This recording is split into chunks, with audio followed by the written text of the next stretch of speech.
Hello and welcome to Chapter 9. In this chapter, we're looking at problems about two samples. We are looking at questions with two samples proportions, two samples with independent means, and two samples dependent pairs. We're going to start off by taking a look at some of these homework problems. On this first one, Mark performed a two-sample z-test for proportions to test the hypothesis that there was no difference in the proportion between male and female students. He obtained a z-statistic of 0. So what does that mean? The only way your formula would have a 0 as a result for z is if the numerator was 0. In the numerator, you have the difference between your sample proportions and your population proportions. The hypothesized difference between the population proportions is typically that there's no difference between them, so that would be 0, which indicates here that your sample proportions must be the same. So for example, if both male and female came out to be 10%, when you subtract, you would have 0 in the numerator, hence the choice that I made. Number 2 asks us to consider a diet program. Describe a study performed on 70 obese adults. Everybody was weighed before and then 5 weeks later. So we have a difference in the before and after. We had a 95% confidence interval given to us in the advertisement. The advertisement says that this shows the diet is working at reducing weight for obese adults since more people lost weight than gained weight. What conclusion can be made about the weight loss program? Well, keep in mind if you look at this interval that it goes from a negative to a positive value. That indicates, of course, a positive value that a person lost weight, a negative value that a person gained weight, and the interval includes 0, which basically tells us that there's not necessarily evidence to indicate that there was a significant change in weight. The next problem asks us to take a look at cars running on regular gas, people buying premium, thinking that they're going to get better gas mileage. So they tested 10 particular cars for that. And then they also ran the car with a different type of gasoline and compared those to try to find the difference between the two types. So we have a confidence interval that goes from 0.5 to 3.5. And this is doing the paired t methods. Which of the following would be the correct interpretation? So think about it. This particular interval does not include 0, which means there is some sort of significant difference. Because it does not include 0, that indicates there's something here, some variable, some attribute that you want to think about. So what is the correct interpretation? Notice here it's telling us premium minus regular, and it's giving us a positive difference. So what does that tell us about gas mileage? I'll let you figure that out. In the next one, we're looking at sampling college students, some in a dorm, some in apartments, and taking a look at their food and beverage expenditures. Then we get a confidence interval for that amount. This is negative. Dorm minus apartment gives us a negative result. So keep in mind, if you have a negative value here, that means the second thing that you subtracted, the value from those living in the apartment, must have been larger than the first in order for you to get a negative difference. Both of these values are negative. It does not include 0, which means there's some significant difference between these two. Number 5, we're looking at choices of getting to work and randomly selecting days, taking one route, randomly selecting days, taking a different route, comparing times, and then constructing a confidence interval for the difference in mean commuting times. Notice that this goes from a negative value to a positive value. It includes 0. So think about the effect of that. That indicates to us that there may not be a significant difference between these two populations. Similar sort of question from number 6. I'll let you work through that one. Number 7 gives us the results from a two-proportion test, and we're asked to interpret it. Notice here our p-value is significantly high. We're testing it compared to a level of significance of 0.05. This definitely does not fall below 0.05, which would then indicate to us that we would not reject HO.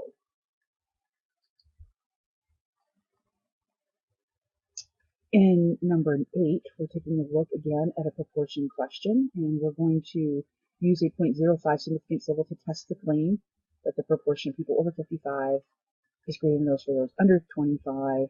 So let's take a look at this. Again, remember your null hypothesis is always equality, and then your alternative in this case is the claim is that those over 55 is greater.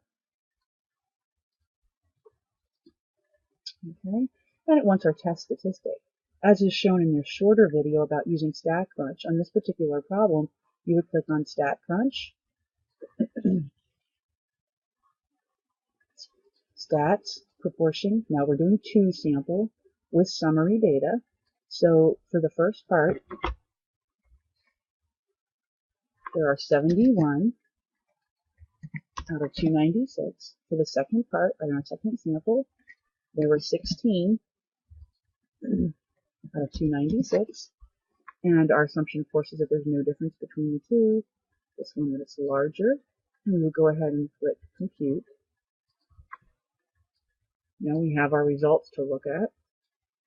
The particular problem here asks us for our z statistic, which is 6.38 rounded to 2 decimal places. Then, of course, our p-value is very, very small. Remember that a z statistic that's 6.38 indicates that there's a more than 6 standard deviation difference between our values. That's very significant. Our probability is extremely tiny. So compare that to our significance level 0.05, and we will end up rejecting HO. On number 9, we're looking at the effectiveness of echinacea in the treatment compared to a placebo, and we're testing to see, again, if it's effective. So we're comparing 39 out of 46, 84 out of 97. And when it says that it has an effect, that means is there a difference? So our null is that they're equal, and our alternative is that they're not equal, and you would run the same type of test that we just looked at. Number 10, again, is a proportion. A certain percentage of patients treated with oxygen, others completed with ordinary air, how many were free from headaches, comparing again using a proportion in a 2-sample test. Number 11 takes us to the next section where we are looking at means, comparing means. We're testing the claim that men have a higher body temperature than women. So we would be looking, for example, at something like letter A, and then we are given some data to enter into StatCrunch. Again, just to get you started on this one, when we click on the 2-sample independent means, we're going to be going to stat, pstat 2-sample with summary information. In this particular case, our summary information is sample 1 would be men. So we would be entering 97.66, 0.93, and the number of men. The women would be entering 97.49, standard deviation 0.72, and again, 59 people. The assumption here is that there's no difference initially, that they're equal to each other. Of course, the second one, that men's is greater, and we would click compute. Let's take a look at those results. Our t statistic is not that significant, it's pretty small, actually relatively closer to 0.68, which then makes us understand that our probability value, our p-value, will be very high. This is showing us that almost 25%. So that's not a significant p-value, therefore we would not reject HO, and the assumption would remain that men and women have roughly the same body temperature. Number 12 is a similar problem. This is comparing proctored and non-proctored tests. We're comparing the means. So we're going to start off testing the claim that students that take non-proctored tests get a higher mean score. So again, we're looking at something like either B or C, determine which one's proctored, non-proctored. So non-proctored gets a higher score, so that would be B. And then we would go ahead and run a 2-sample t-independent test that we just did to compare. If our p-value is less than 0.05, remember that's our indicator, if our p-value is less than the significance level, we will have grounds to reject HO and assume HA, or H1 in this case. That would indicate the non-proctored did better. On number 13, we're looking at IQ scores. If you recall, earlier in the course, we looked at IQ scores for children that had lead levels in their blood. In this particular case, we're looking to see if that has an effect on IQ, and we have statistics from children with medium lead levels here as well as high lead levels, and we're comparing the two to each other. So we want to test the claim that the mean IQ for those with medium levels is higher than that with high lead levels. So again, the null, they're equal. The alternative, that the medium would be higher, those with the medium lead levels would be higher. Now here, when we open this up, just remember that you're going to go ahead and click here to copy this table to StatCrunch. Interestingly, the medium lead level, you will have to compute the mean and standard deviation. However, for the high lead level, they've already given us that information. So let's just do a quick review of that. When we're ready to do this kind of a problem and we're given raw data and you need to find the mean and standard deviation, this is a technique from chapter 3. Quick refresher, click summary stats, column, click your first variable. Now I really only need the number of data, the mean, and standard deviation. So I can just click and highlight those by holding down my control key and click compute. So now I have the information that I need. My medium IQ, I have 11 people. The average is 91.9, standard deviation 10.6, and I compare that over here to the 11 that have high lead levels, 89, and standard deviation of 10.3. I'm then going to take both of those sets of data, okay, and I'm going to click to open a T-stat2 sample with data, and I would go ahead and enter these values into sample 1, the high lead levels into sample 2, and compute my hypothesis test.